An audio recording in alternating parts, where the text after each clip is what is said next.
大家好，歡迎收睇 Max TV。我哋今日為大家準備咗好多精彩嘅遊樂新人，直擊8點直落後台。賽嘅邱傲然真實互動曝光，細數虎仔出道至今嘅辛酸與成長。最近打開電視睇到8點直落 Variety， 相信好多觀眾同我一樣，視線都會不由自主咁被 Mirror 一班成員吸引住。而其中最令人深思嘅一幕，莫過於見到賽嘅邱傲然喺熒光幕前，或者係近期嘅公開場合入面，罕有地就住追星安全同埋應援文化發聲。呢件事即刻喺全港飯圈引起咗極大嘅回響同熱烈嘅討論，甚至乎令到唔少圈外人都開始關注呢個現象。大家都不禁會問，到底而家嘅追星文化係咪已經變咗質？所謂嘅強大應援，背後係咪隱藏住一種無形嘅勒索呢？講真，見到箱入面嘅賽嘅着住件好有個性嘅藍色印花 T 恤加件黑色外套，旁邊仲有隊友同佢咬耳仔，成個畫面真係好溫馨，好有兄弟情，感覺佢依然係大家心目中嗰個帶點文靜、帶點酷嘅虎仔。但係當我哋褪去呢啲表面嘅光環，偶像背後承受嘅壓力真係非同小可，尤其係當粉絲嘅愛變成咗一種負擔嘅時候，條界線究竟喺邊度呢？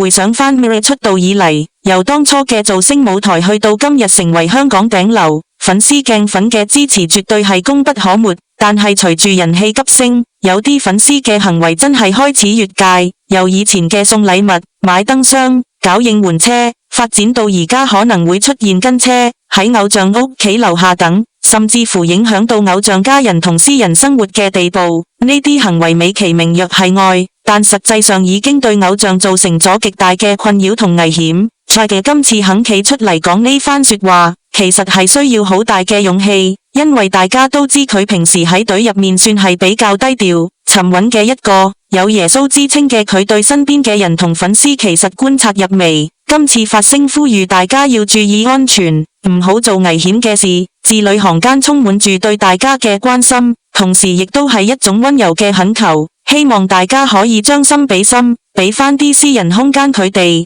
呢種所謂嘅無形勒索，其實就係當粉絲覺得自己付出咗好多時間、金錢同心機去應援，就會潛意識地覺得偶像需要用某種特定嘅方式去回報佢哋，例如要經常笑面迎人，要停低影相簽名，甚至要滿足粉絲嘅所有幻想。如果偶像做唔到，就會被批評為忘恩負義或者耍大牌。呢種心態其實非常之唔健康，亦完全扭曲咗追星嘅初衷。我哋愛一個偶像，應該係欣賞佢嘅才華、佢嘅努力、佢嘅人品，而唔係將佢當成自己生活嘅附屬品或者情緒發洩嘅對象。講翻賽嘅邱傲然，佢絕對唔單止係一個偶像咁簡單。近年佢喺多方面嘅發展，大家都係有目共睹，無論係音樂、演戲，定係佢自己創立嘅服裝品牌 Pursuit， 甚至乎佢親自執導嘅短片是日精選，都展現出佢極高嘅藝術造詣同無限嘅潛力。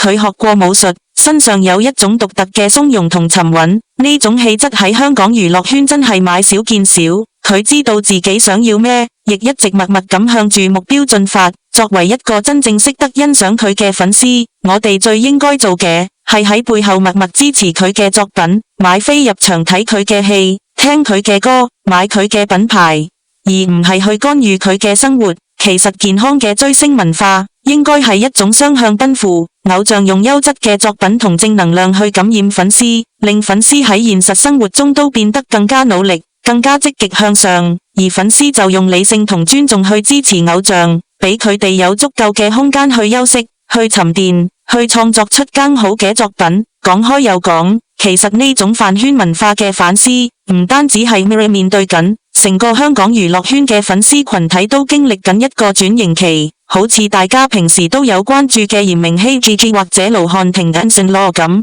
佢哋嘅 G 嚴粉同埋神徒都非常之龐大，每次出親活動個場面都好墟冚。應援文化將香港偶像推向咗一個前所未有嘅高峰，令到香港樂壇再次受到大家嘅高度關注。呢個絕對係一件好事，但同時亦衍生出好多值得我哋深思嘅社會現象。當我哋用巨額金錢去買應援物資，去租大屏幕，甚至去搞無人機匯演嘅時候，呢啲所謂嘅排場，有幾多係真正為咗偶像好，又有幾多係為咗滿足粉絲之間嘅攀比心態呢？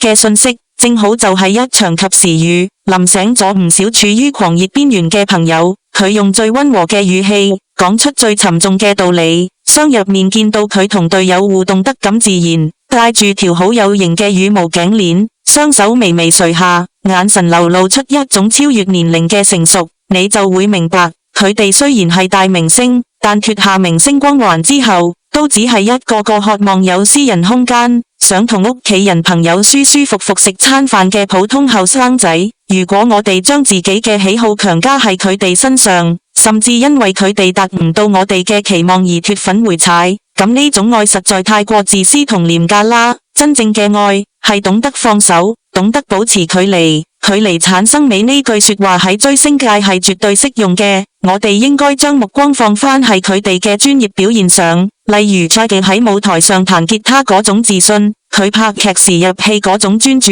佢做導演時指揮若定嗰種氣場，呢啲先係最值得我哋追隨嘅閃光點。作為一個傳媒人兼編輯，我真心覺得香港而家好需要好似 Jagger 咁敢於發聲嘅藝人，亦需要更多理性嘅聲音去引導整個行業向好嘅方向發展。希望各大後援會可以帶頭樹立一個好榜樣，將應援嘅資源用喺更加有意義嘅地方，例如以偶像嘅名義去做慈善，去幫助社會上有需要嘅人。咁樣唔單止可以為偶像積累福報同建立正面形象，仲可以令到追星呢件事變得更加有社會價值。總括嚟講，愛偶像係冇錯嘅，狂熱亦係青春嘅一部分，但底線一定要守住，千祈唔好跨越法律同道德嘅界線，唔好令到原本開心嘅事變成悲劇。大家一齊學習點樣去做一個高質素嘅粉絲，用行動去證明香港嘅飯圈係成熟、理智而且充滿愛嘅。當你睇到 Jagger 喺舞台上發光發熱，或者喺電視節目入面同隊友玩得咁開心嘅時候，你應該為佢感到驕傲，同時亦應該反思下自己嘅應援方式係咪真正對佢好。愛佢就請給予佢呼吸嘅空間，唔好讓愛變成枷鎖。希望全港嘅粉絲都可以借住今次 Jagger 嘅呼籲，重新審視一下自己嘅追星態度，將狂熱轉化為持久而溫暖嘅支持，建立一個互相尊重、互相成就嘅健康飯圈文化。等我哋嘅偶像可以喺一個安全、開心嘅環境下繼續為大家帶嚟更多精彩嘅演出，咁樣先至係對 Jagger、對 Mirror，甚至對整個香港娛樂圈最好嘅支持。畢竟陪伴先係最長情嘅告白，而理性先係保護呢份愛最堅固嘅盔甲。大家一齊共勉之啦！多謝收看，如果你鍾意，記得俾個 like 同訂閱我哋頻道。我係阿珍，下次見。